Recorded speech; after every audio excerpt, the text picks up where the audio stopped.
អាកាសធាតុក្តៅហើយមេឃអាប់អួរភ្លៀងអញ្ចឹងធ្វើឲ្យផ្ដាសាយបានមួយរំពេចខ្ញុំសូមណែនាំតែរបស់ Dior ផ្សំពីតែនេះផ្សំពីរូបមន្តបុរាណហើយតែដែលខ្ញុំរៀបចំឆុងញ៉ាំហ្នឹង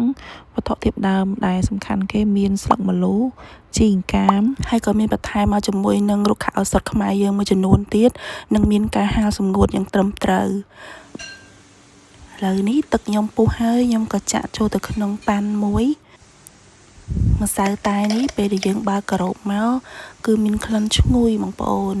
គ្រាន់តែក្លិនហ្នឹងក៏ធ្វើឲ្យយើងមានអារម្មណ៍ស្រស់ស្រាយដែរអញ្ចឹងទៅយើងដាក់ចូលទៅក្នុងទឹកក្តៅយើងកូរហើយយើងទុកប្រហែលជា10នាទីដើម្បីឲ្យម្សៅហ្នឹងវាលាយតែទោះបីជានៅសល់មានកាកហ្នឹងក៏អត់អីដែរយើងអាចញ៉ាំបានបងប្អូនចំណែកទឹកឃ្មុំហ្នឹងតាមចំណង់ចំណូលចិត្តទេអញ្ចឹងខ្ញុំដាក់ទឹកឃ្មុំបន្តិចដើម្បីបន្ថែមរសជាតិណាហើយខ្ញុំសូមបញ្ជាក់គឺទឹកយើងកុំឲ្យក្តៅខ្លាំងដល់ពេលដែលយើងយកមកលាយជាមួយទឹកឃ្មុំ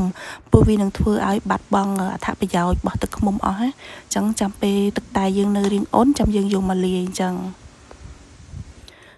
តើបងប្អូនភ្លក់តែជាមួយខ្ញុំ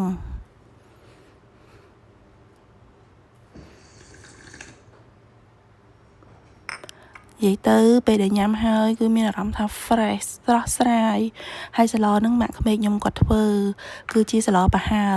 ត្រូវនឹងយើងរៀងកងួរអញ្ចឹងផងពេលដែលញ៉ាំទៅគឺស្រួលខ្លួនមែនតើហើយឆ្ងាញ់និយាយមែនពេលថាអណ្ដាតយើងអត់សូវដឹងរសជាតិហើយប៉ុន្តែនៅតែញ៉ាំទៅដឹងថាឆ្ងាញ់ទៀតពេលដែលខ្ញុំញ៉ាំហើយគឺខ្ញុំមានអារម្មណ៍ថាស្រស់ស្រាយហើយធូរស្រាលបានមួយផ្នែកធំអរគុណបងប្អូន